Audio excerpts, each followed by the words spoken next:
Hello, welcome to our first webisode of Conversations with My Mother. This is my mother, Dr. Betty Burston. And this is my daughter, Dr. Shatria Collier. Hello, everyone. So let me give you a little bit of background of what we are going to do today. My mother and I were just sitting here. I am a 36-year-old woman. I'm just coming out of a 4-year relationship, and I have decided to manifest the love of my life this year and get married next year or within the next year and a half or so. And so in part of that, I'm cultivating myself and looking within. And I always have talked to my mother about relationships. She's matchmaked over who knows how many people in your lifetime. So let's go ahead and start off backing up a little bit. We were just talking a few minutes ago about this whole concept of cheating and how we are somewhat obsessed with the idea of cheating in American culture. So why don't you give a little bit about your whole perspective on and what you have, like your issues with that particular word of cheating?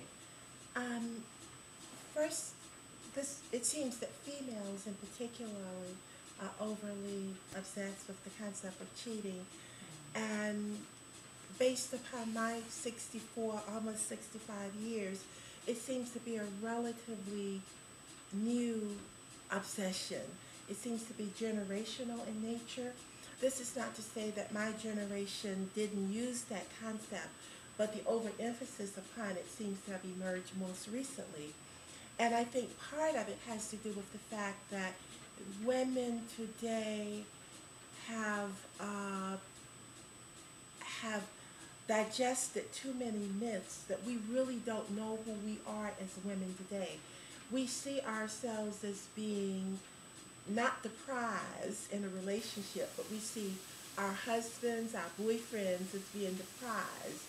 We have heard all of these rumors that there's such a high number of women for every man. And when you look at that statistically, it's not actually true for most age groups. In my age group, it's true. But even if you look at, say, a group such as African Americans, in which for African Americans, for every 100 African American females, there are actually 88 African American males.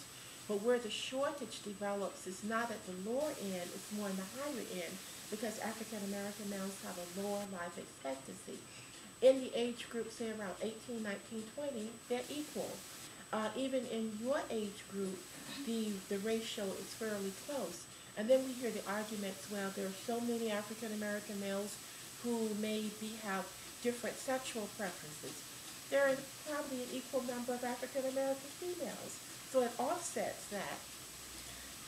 Yeah, I was just going to say that that whole myth of there being a deficit is definitely not something I'm functioning from. I mean, because if you think in terms of abundance, then that's what's going to be around. And I feel like there's an abundance of amazing men out there. Exactly.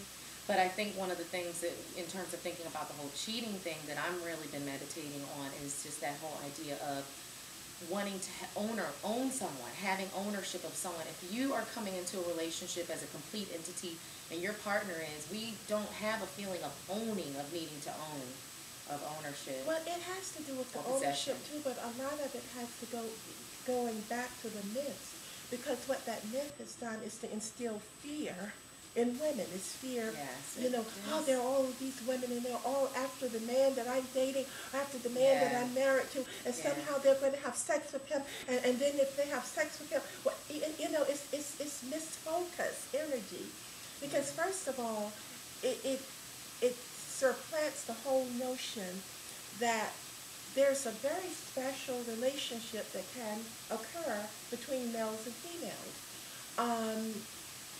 And when that special relationship occurs between males and females, it transcends the sexual.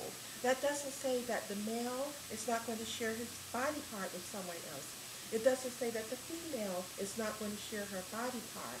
But what happens in those instances is that the sharing actually ends up reinforcing what it is that you have that's so special in your relationship. And the other part of this whole issue of even the notion, let's not even call it cheating, let's call it polygamous and monogamous behavior. And then another part of this whole fear of polygamous behavior on the part of a male is the fact that women don't realize that sex doesn't mean the same thing to a male that it means to a female. A male can have a climax with every woman that he makes love to. A female cannot do that. So because of that, as women, we place a lot of value on a climax. So therefore, and when a man can give a woman a climax, and guys, if you can give us a climax, you got us. You got our head, our hearts, our body, and everything. But it's not like that for men. For now, having sex is like playing, it's such a form of recreation. It's like playing tennis. And in a sense, people, not just men and women, it's a biological response. If you put the desire, to have sex for males and females.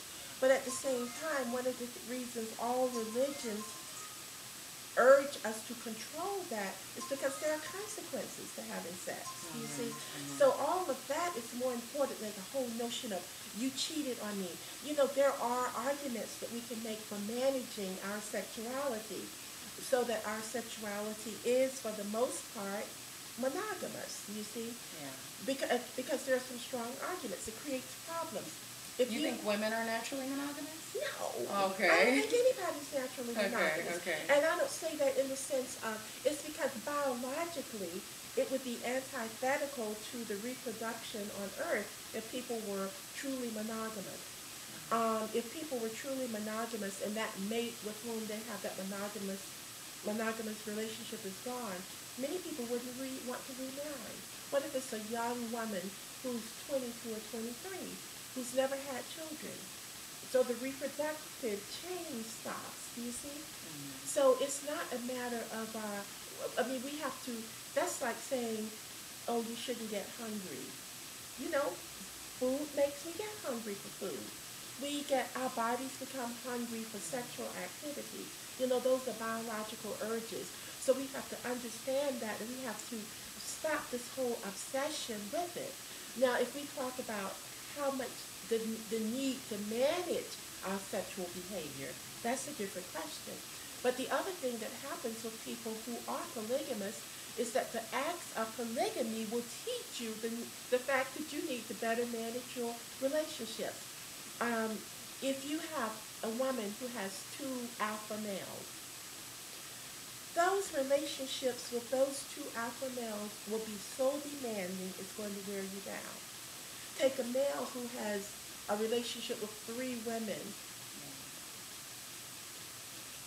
He's going to either have a heart attack or he's going to end up narrowing it down and saying, hey, I think I may want to just get married to this one and for the most part be, a monogamous male. Mm-hmm. So, and then another thing with women is that if you go back to the whole thing of a man who can give us a climax, we end up trying to give to that man a love that should only be reserved for God. And that's very important. Mm-hmm. So when we began doing that, it ends up, we break our own hearts. That's right. So ladies, this is just the beginning. Again, we had some interruptions there, but we pushed through. You'll hear a lot more from us.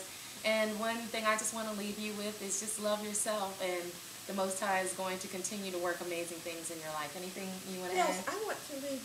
I think we as women do not understand our power. We are the sources of power. And one of the things that I've mentioned before is that if all women today decided that we were going to not allow male sexual access to our bodies, within 110 years there would be no people on earth at all. That's a lot of power.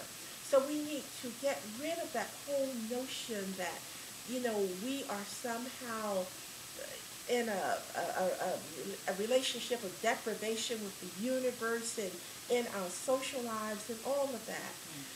Once we realize who we are and realize our power, we don't feel threatened. We don't feel threatened by them sharing their penis with someone because we know that it's not going to, in the long run, it may have some short-term disruptions. For example, if international trade creates short-term unemployment, but in the long run, it's better for the economy. But in the long